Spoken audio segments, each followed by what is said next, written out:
Estruturalismo, gerativismo e funcionalismo. Novas perspectivas para o ensino de gramática da língua portuguesa na escola. Você já questionou os métodos tradicionais de ensino? O que vemos na educação tradicional de gramática na língua portuguesa é, por muitas vezes, professores tratando alunos como tábulas rasas, ou seja, mentes sem bagagem, sem saberes e que necessitam de instrução para entender o mais básico dos assuntos. Nas salas de aula, as questões gramaticais são tratadas superficialmente, significativamente afastadas das motivações de uso e socio-interacionais. Esse descaso tem tido tal impacto que grande parte dos jovens tem aversão às aulas de português. É preciso considerar novas possibilidades de ensino que favoreçam a ampliação dos conhecimentos e capacidades dos alunos. Para isso, iremos analisar 3 correntes linguísticas: o estruturalismo, o gerativismo e o funcionalismo. O estruturalismo foi inaugurado no século XX pelo teórico linguístico Ferdinand Saussure.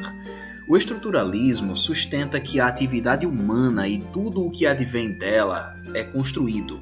A corrente considera que nem mesmo os pensamentos e a percepção são naturais. Saussure acredita que a linguagem era composta por 2 elementos básicos: significante, expressão material de que uma palavra escrita ou falada, e significado, o conceito ou ideia representado pela palavra.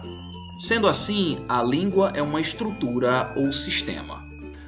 O modelo estruturalista, no qual a linguagem é gerada como um sistema articulado, da mesma forma que acontece num jogo de xadrez, cujo valor de cada peça é instituído no interior do jogo por meio de regras que regulam tanto as funções quanto a inter-relação entre essas peças, na linguagem não é diferente, pois as normas internalizadas resultantes da interação com o meio social é que regem a gramática de uma determinada língua para garantir a comunicação plena.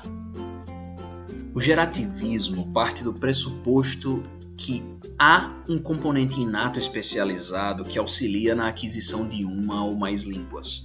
A partir de um número limitado de regras, podemos gerar um número infinito de sentenças.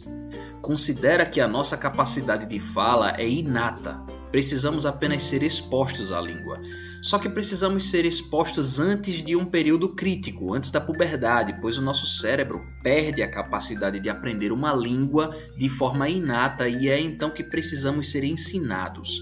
Gerativismo é imprescindível para um ensino gramatical que também considere esse olhar biolinguístico com o intuito de descrever os aspectos atrelados à competência linguística dos falantes e, dessa maneira, poder explicar como é a faculdade da linguagem, essa parte notável da capacidade mental humana.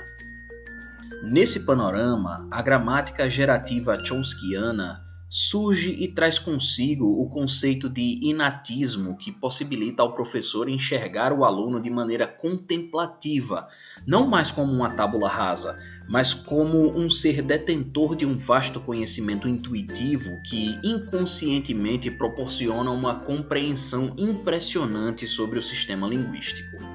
O funcionalismo difere de abordagens formalistas como o estruturalismo e o gerativismo porque, vendo a linguagem como uma ferramenta de interação social que vai além das estruturas gramaticais da frase, busca a motivação dos fatos da linguagem no contexto discursivo. Em resumo, a situação sociocomunicativa é que motiva a estrutura gramatical.